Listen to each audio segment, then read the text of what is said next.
Voronejda keng ko'lamda reyd o'tkazildi.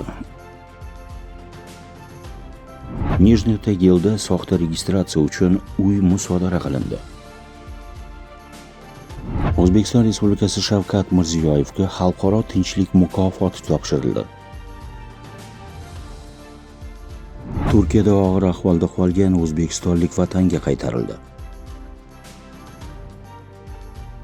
Assalomu alaykum, dasturlarimizni boshlaymiz. Rossiyaga kelgandan keyin necha kun ichida registratsiya qilish kerak? O'zbekiston fuqarolari yoki Tojikiston fuqarolari 15 sutka ichida, ilgari 7 kun edi, migratsiya ro'yxatdan o'tishlari kerak. Bunday tartib 2022-yil 4-iyundan amal qilmoqda. Voronejda keng ko'lamda reyd o'tkazildi.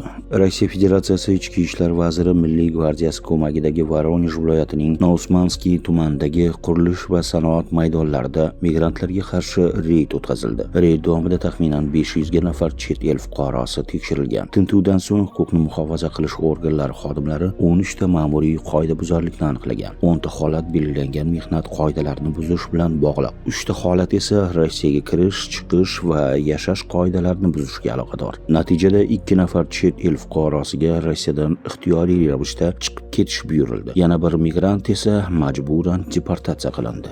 Nijniy Tagilda soxta registratsiya uchun uy musodara qilindi. Mintaqa tarixida ilk bor soxta ro'yxatga olish sababli fuqaroning uyi davlat foydasiga olib qo'yildi. Mansur ismli shaxs avariya holatidagi uyga 2 kishini yolg'ondan ro'yxatga qo'ygan. Sud unga 110 ming rubl jarima soldi va uy jinoyat quroli sifatida musodara qilindi. Mansur Prigorodniy tumanidagi uyga 2024-yilning iyun va sentyabr oylarida 2 kishini Tojikiston fuqarosi va rossiyalikni bir manzilga ro'yxatdan o'tkazgan. Aslida esa ularni hech biri u yerda yashamagan. Davom etamiz. Ayrim millatchi kanallarda 15 yoshli qotil Timofeyning familiyasi Kulyamov bo'lganligi uchun asli kelib chiqishi O'zbekistondan deb ma'lumot tarqatilmoqda. Birinchi surat Moskva viloyatidagi maktabda qotillik sodir etgan Timofey Kulyamov ismli bola asli Buxoro yahudiylaridan ekanligi ma'lum bo'lganini yozgan. Ikkinchi surat Al-Sharhiy sun'iy intellekt. Unga yozilishicha Kulyamov bu Buxoro yahudiylari, O'rta Osiyo, Buxoro, Samarqand, Toshkentdan bo'lgan etnik guruh orasidan tez-tez uchraydigan familiya. Uchinchi surat Telegram tarmog'ida foydalanuvchi Kulyamov familiyasini maxsus tekshirib ko'rganini, bu aslida Gulyamov familiyasining bir turi ekanligini yozadi. Bu familiya O'zbekistonda juda keng tarqalgani, Ozarbayjonda esa kamroq uchrashi. Internetda Kulyamov deb qidirilsa, ko'p o'zbeklar chiqishi aytilgan. Ikkinchi xabar yozuvchi o'zining O'zbekistondan bo'lgan nemis sinfdoshi borligini va u bolaning suratini ko'riboq bu qandaydir o'zbek deganini ta'kidlagan.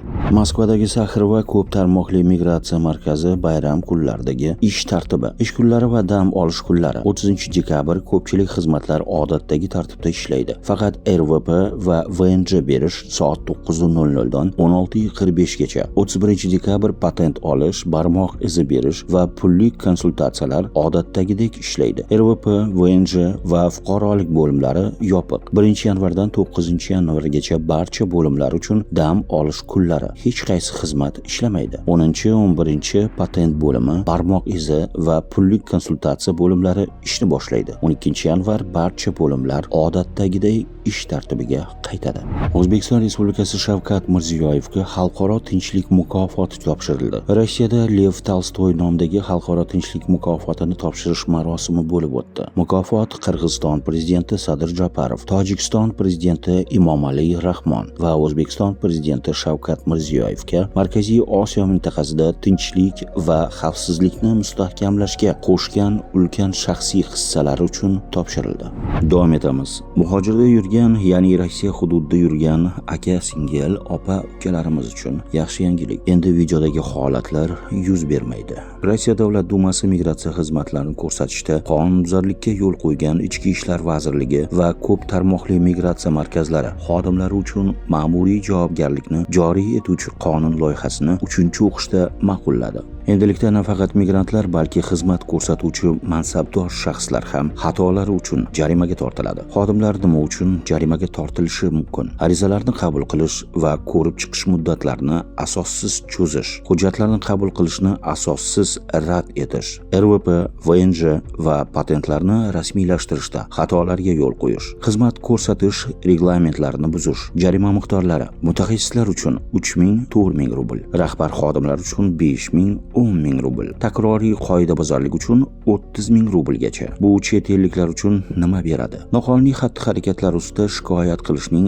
real mexanizmi paydo bo'ladi. Rossiya Federatsiyasi ma'muriy javobgarlik to'g'risidagi kodeksning 19.6.1 moddasiga havola qilish imkoniyati. Hujjatlarning kechikishi va rasmiy rad etishlar soni kamayadi. Qonun loyihasi prezidentga imzolash uchun yuborildi. Yangi qoidalar 2026-yildan kuchga kirishi kutilmoqda. Hujjat topshirayotganda doimo jarayonni qayd etib borish, kirish raqami, fotosurat yoki skaner. Agar huquqlaringiz buzilsa, yozma ravishda shikoyat qilishdan qo'rqmang. Qisqacha ma'lumot: Moskvadagi avtoturargohda avtomobil portladi. Bir kishi jarohatlangani aytilmoqda. Hodisa sabablari aniqlanmoqda va biz bu mavzuga yana qaytamiz. Turkiyada og'ir ahvolda qolgan o'zbekistonlik vatanga qaytarildi. Fuqaro 2025-yil iyul oyida ishlash maqsadida Istanbul shahriga kelib, Anrautkoy tumanidagi qurilish obyektlarida kunlik tartibda mehnat qilib kelgan. Sentyabr oyida uning sog'lig'i yomonlashib, shifoxonaga joylashtirilgan. O'zbekistonning Istanbuldagi bosh konsulxonasi hamda migratsiya agentligi ko'magida fuqaro O'zbekistonga qaytarildi. Yangiliklar bilan sizni Dilshod Umarov tanishtirdi. Kanalimizga obuna bo'lishni unutmang. Salomat bo'ling.